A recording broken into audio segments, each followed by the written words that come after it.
Hello, hello, hello. Welcome to my channel. JU-Ice is here to tell you another story. I told y'all I had a lot of stories. Well, this one is gonna knock the ceiling off the house. Okay, here we go. Some years back while I was in the military, my unit, we were stationed upstate New York. And, there were other companies there.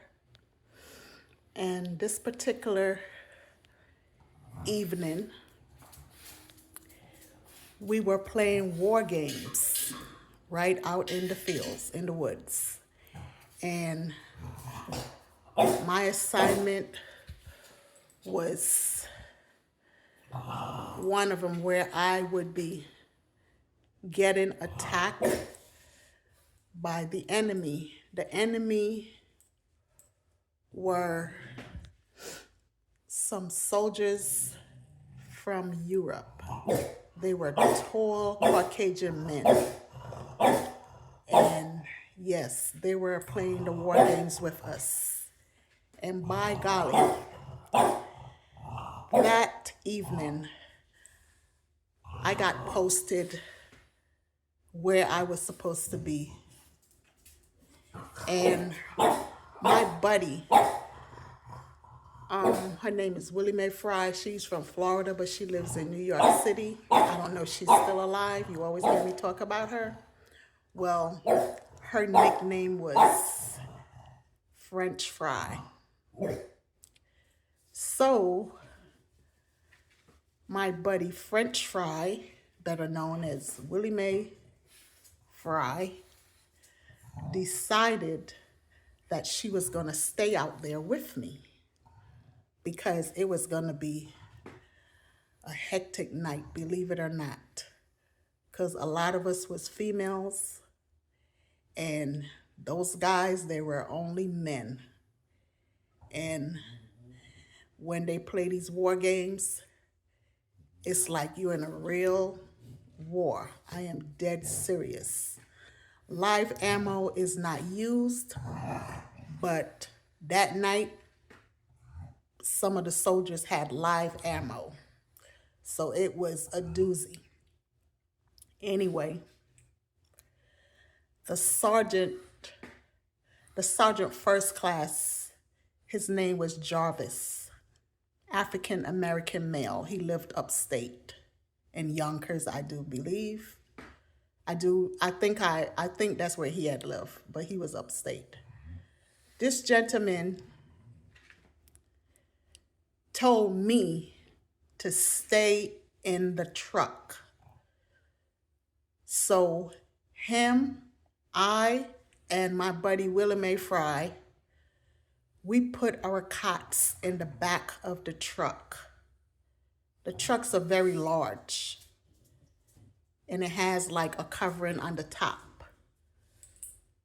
So I didn't have to go out there and fight with these bad men. Me and her made our bed up in the back of those trucks. We kept our uniforms on, people. We did not change into no nightgowns or whatever. Like, some of the females, they used to take they negligees and all this kind of crazy stuff. But if you're going out in the field, you should be ready at all times for anything. So you shouldn't be dressing like that. But, we had our gear on, ready for anything. Had our weapons with us, the M16, loaded, our gas mask, because they was going to be throwing gas and stuff like that. So, we were ready. Sergeant First Class Jarvis, he left. It was like 7:30, going on 8 p.m. And he left because, they all left the area. And those that were going to be involved in this war game, we were the only ones out there. And of course, they had other superiors watching and seeing what's going on. Anyway, Me and Willie Mae Fry, we stayed in that truck. We did not get out. We did not move. We listened and followed his orders. Do not get out of here. That he didn't care what happened. Do not get out. So we laid in the back of that vehicle where no one could see us. And we fell asleep. We slept the whole night. To my surprise, the next morning, they came and they got us. They brought us back into the area, the rear area, you know, where our barracks and stuff were. And, you know, we took our showers and stuff. And then we got ready to go to the chow hall. That's where you eat meat. That's where you eat your food. So we got ready and we went over there. Believe it or not, the rumors were going around. Oh my God, it was so crazy. One of the soldiers came over to my table and whispered in my ear, telling me that the rumor was that there was this one female that was out there in the woods that night, which was supposed to be me, but that was a lie. But anyway, I was told that I was doing the Ellen and the Essen, you know. I'm not going to say the words out. This is YouTube. But this is the rumor that was going around about me. I was a PFC at the time, private first class. Oh my God. I'm looking around. I went and got my food. I could hear people whispering and talking and pointing fingers and looking at me. I was so degraded. Oh my God. I was so embarrassed. I was so everything, humiliated. Call it, name it. First class, damn, I forgot his name. He was the cook. Scott, First Sergeant Scott, African American. He lived in Brooklyn. He was very nice. Sometimes he used to give us a ride to the armory and stuff like that. Anyway, he called me into the kitchen, me and French Fry, and he spoke to me and he said, don't pay no attention to it, you know, and stuff like that. But I was so hurt.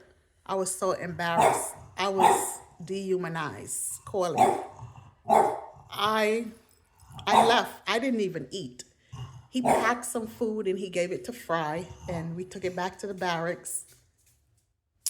Now, mind you, the rumors was coming from one of the other companies that was out there with us, because no one in our company believed that happened. So they were like shocked, surprised hearing stupidness like that, because they already knew how I was. I was not a person like that. Anyway, I didn't eat for like 3 days. I was so ashamed. I wouldn't go to the chow hall, breakfast, lunch, and dinner. I would not go anywhere. I just used to stay in the barracks. So over time, while we were there, you know, I started coming outside, you know, going around, walking around, stuff like that, doing my work and stuff like that. And, you know, our time was up. We left and we came home, excuse me. You know, I was so petrified. I just wanted to get out of the military. I just wanted to get out, but, you know, others talked me out of not getting out, you know. So I just didn't pay no attention to it. Believe it or not, some years later, we were somewhere down south. I can't remember the name right now. I think it was Georgia. But as I was sitting in the chow hall eating, a young man, Caucasian, came over to me. He said, "You are PFC where, right?" And I looked up at him and I said, "Yes." Everyone around the table, you know, they were from my company. They were looking and stuff like that. And then he whispered to me in my ear and he said, I am so sorry. I am so sorry. I said, sorry for what? I don't even know you. He took me back to that time when we were upstate, out in the woods, playing war games, when I was supposed to be. I was laying in the truck, sleeping, minding my business, but I was told that I was out doing the nasty with someone. Anyway, he took me back to that day, that night, and he apologized so many times. I said, well, what do you have to do with this? Why are you telling me this now? Why wasn't it said at the time? Do you know how degraded I was? Do you know how I felt?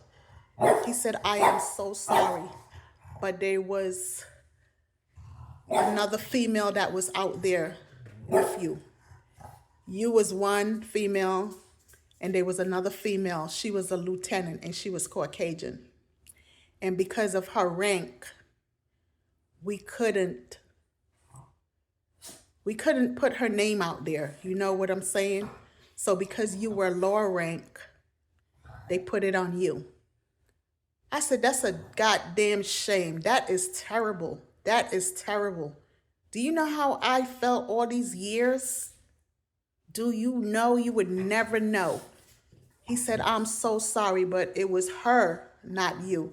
I said, I know it wasn't me because I was in the truck with my buddy. And for your information, I wasn't the only female out there. There were other females out there. But he said, well, she was in the area where you were. So the person saw them and, you know, they did a little talking or whatever. And they found out that you were over there. So that's why they put you in it. I said, oh my God, I can't believe people. People are disgusting. People are terrible. It is really sad. And I'm telling you, it's a disgrace. But you know what? I got over it. I was just thinking about that a little while ago. That came to mind. So I was like, you know, it's story time. Plus, I haven't told y'all a story in a long time. So, you know, I had to get that one out. But over the years, I came through it. I came through the storm. You know what I'm saying? So what I'm trying to say to all of you out there in life, I know many of you probably went through it or is going through it or it probably happened to. In life, there's always going to be someone spreading ugly rumors about you. Whether it be true or lie, people, don't let no one take your joy. Don't let no one stop you from eating. Don't let no one stop you from sleeping, because that's what I did. I stopped eating. Don't let no one take your joy, because people will do that. Strangers, friends, family members, they will do it. I am telling you, I just happened to be in the wrong place at the wrong time that night. And guess who they said I was doing that to? The same Sergeant First Class Jarvis. And he wasn't even out there. He left the site. But you know, he's a man, so he didn't defend me, because I even said to him, well, why didn't you say something that night? You know this didn't happen. He just kept quiet. He just kept quiet. But he wasn't from my unit. He was from another unit. He just kept quiet. And I was so annoyed because he didn't speak up for me. But you know, that's how men are. That's how some men are. And that's how people are in general, not just men. People will hear stuff about you and they will be right there witnessing that nothing did happen or something did happen, and they would not voice their opinion. They would not voice their opinion. Some of them, get a kick out of it because some of them like that kind of stuff. They love stuff like that. People just like to see some people go down. It doesn't matter if they're guilty or innocent. Some people just like to see people go down. And it was my time that night. But as you see, I'm standing right here. I'm much older now. I'm out the military. I retired. I did 22 years. And I'm doing good, and I'm living proof that I didn't let that or any other thing that happened to me stop me from progressing in life. And I'm grateful to the Heavenly Father for giving me that strength and that courage to stand up right here and tell you all that story. Because that story haunted me for years.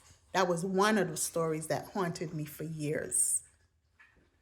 And I just couldn't get over knowing that someone would lie like that and take it all the way around. You know how many units was in that place?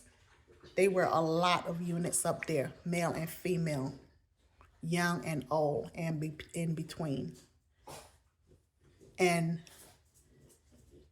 just imagine have to come out to formation in the morning and all the battalions meet up, and